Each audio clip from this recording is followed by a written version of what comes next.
numesc Adina Raftopoulos și sunt Chief Care Coordination Officer în cadrul Telios Care. În cele ce urmează, aș dori să vă ofer mai multe detalii despre Adina, primul chatbot destinat aprobării serviciilor din asigurările de sănătate din România.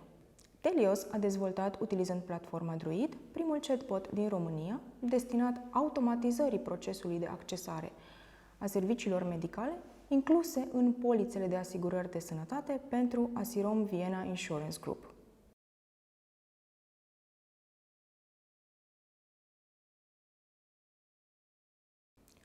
Chatbotul este integrat cu Centrul de Coordonare și Asistență, format din asistenți medicali, ceea ce îi conferă acces imediat la servicii automatizate, fără timp de așteptare și fără a mai fi nevoie de a apela call center-ul.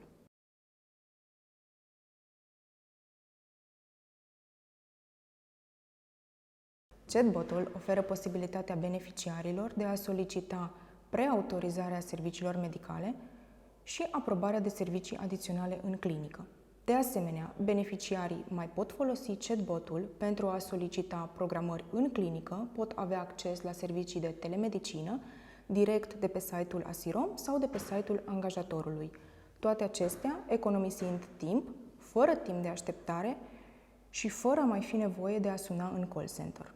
Dintre avantajele chatbotului, aș dori să mai enumăr posibilitatea de a încărca documente medicale, fiind simplu de utilizat și intuitiv, poate fi folosit cu încredere și de către persoanele care sunt mai puțin orientate către tehnologie și reprezintă o alternativă pentru persoanele cu deficiențe de auz și vorbire sau pentru persoanele care se află în imposibilitatea de a apela telefonic call center. Sunt într-o ședință, sunt la serviciu, într-un mijloc de transport sau într-o zonă cu semnal slab.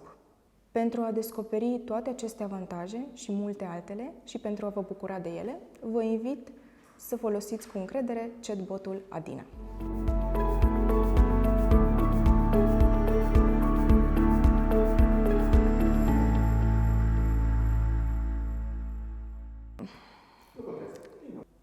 Bun. Aici mă duc mai departe. Trebuia să mă opresc. Eu nu un pic, pot să mă uit. Mersi că ai răbdare. Mai zic o dată tot? Nu? Da? Nu? Gata? Atât?